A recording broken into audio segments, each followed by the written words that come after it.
Yo, you're watching the Screaming Fish here, people, and once again, I'm here for you guys with yet another video, and this time, we are finally taking a look at Guardians of the Galaxy Volume 2.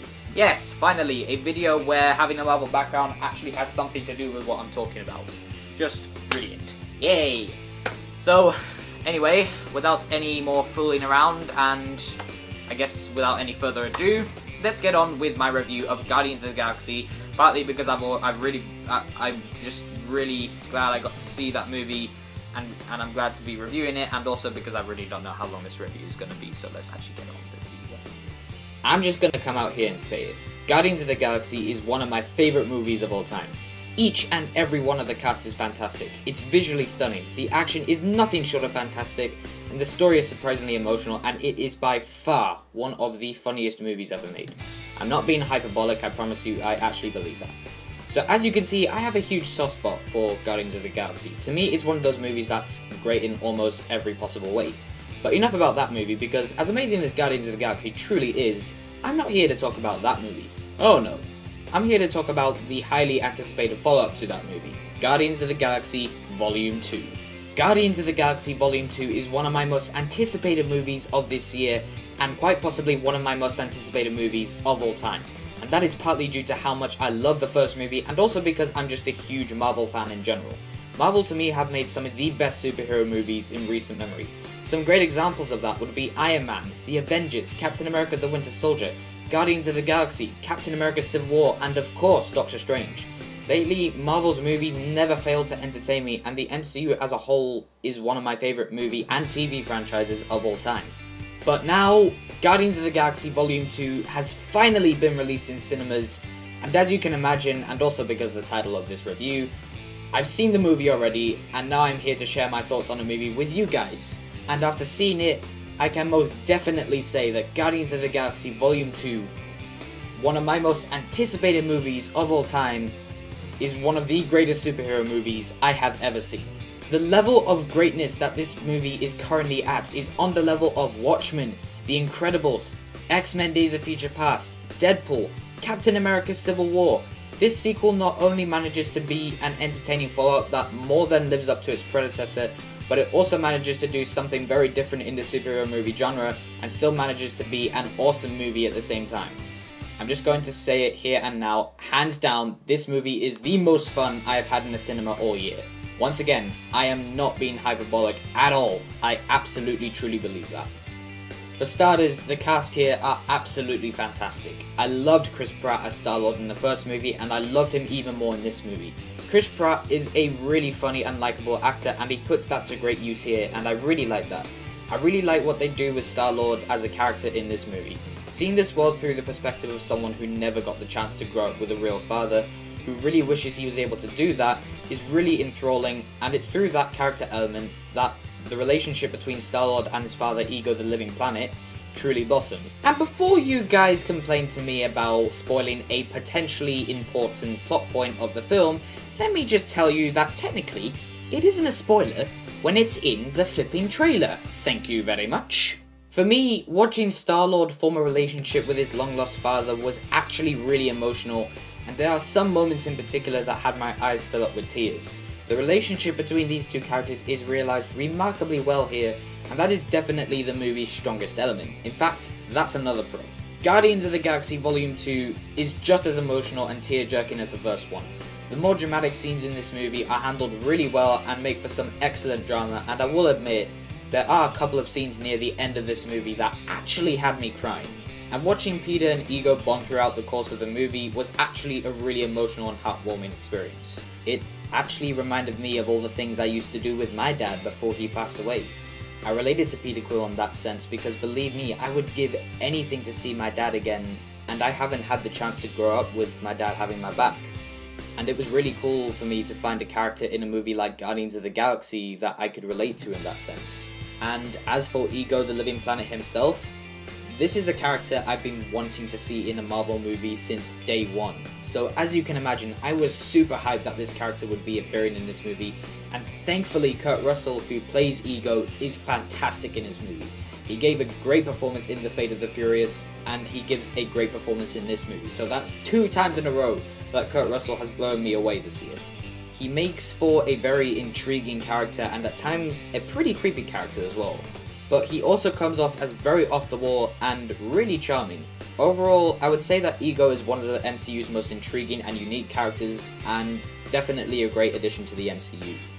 I loved what they did with the Guardians as a team in this movie. The introduction to Ego actually sets up a conflict between the Guardians in this movie, and I loved how that was handled, and I enjoyed seeing the conflict grow as the film progressed, because you have someone who's finally found the father he was never able to grow up with, and really wants to connect with him and do everything a father and son would do, and then you have the rest of the team who are not certain on whether or not to trust this person.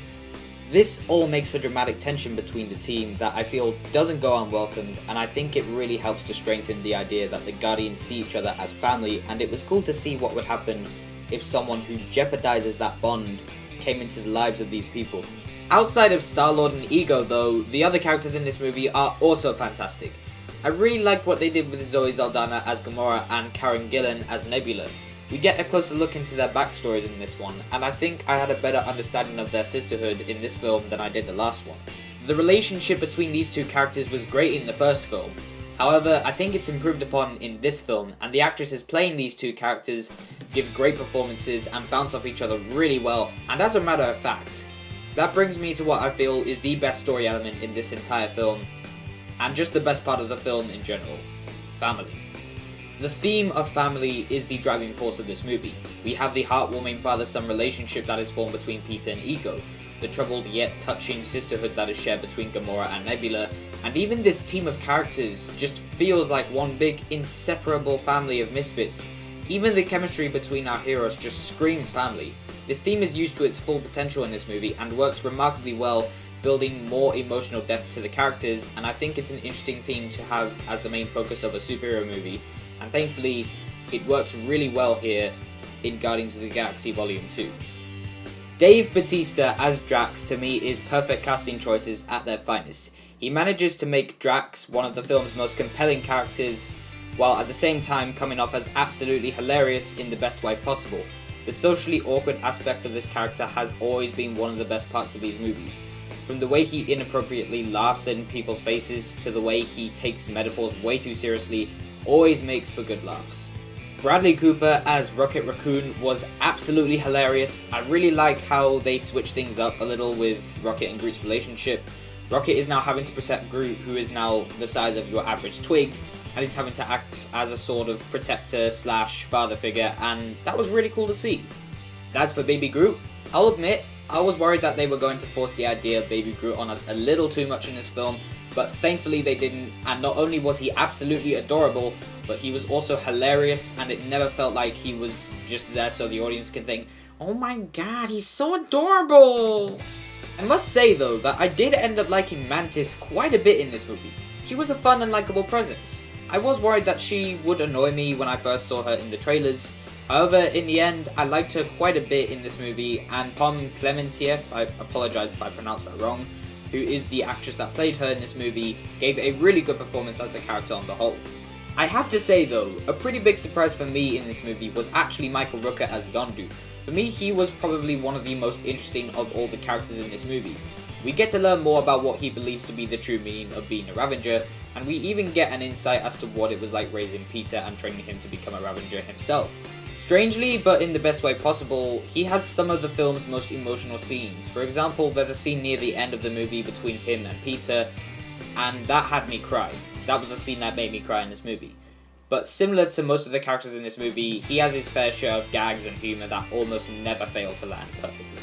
Now, the first Guardians of the Galaxy was very effective in its comedy, and the whole way through that I was laughing my ass off. In terms of how effective the humour in this film was, I'm going to be completely honest, I haven't laughed that hard since Deadpool. The comedy in Guardians of the Galaxy Volume 2 is amazing. Quite literally every joke or gag in the film had me going from chuckling to outright laughing hysterically. If there's one thing Marvel always seems to nail in their movies, it's always a comedy, and Guardians of the Galaxy Volume 2 is no exception. A group of people that worked on this movie that I think really deserve praise here are the visual effects team.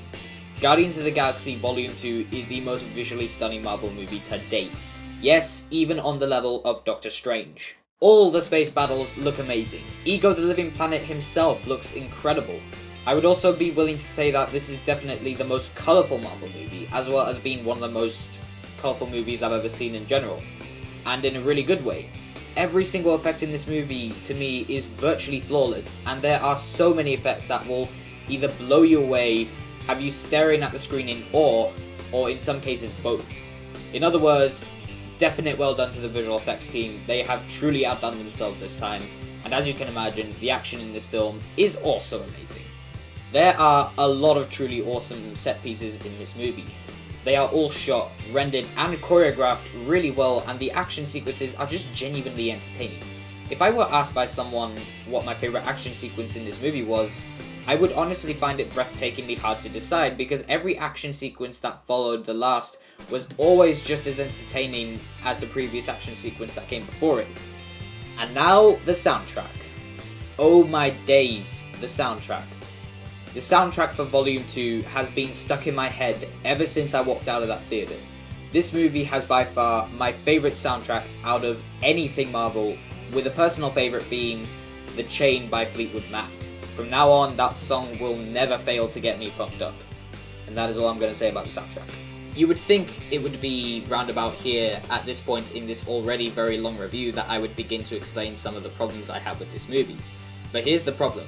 When I walked out of that theatre, I came to the realization in my mind that there was literally nothing I disliked about Guardians of the Galaxy Volume 2. In fact, this might actually be my favourite Marvel movie. James Gunn, you've done it again. Just like with the first movie, you have brought us a visual spectacle that is a hysterically funny, heartwarming and emotional movie about family that still manages to be one hell of a kick-ass superhero movie. I mean, I don't even need to say it. Of course you should go see this movie. You will have a blast watching it. Guardians of the Galaxy Volume 2 is a definite must-see. Wow, that was a long review.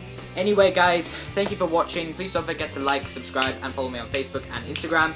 And Guardians of the Galaxy Volume 2, have you seen it? What did you think of it? Did you think it was okay? Did you think it was good? Did you think it was great? Did you think it was good but not as good as the first one? Please leave your thoughts down in the comments section below. And yeah, I'm just gonna recover from all that editing and stuff.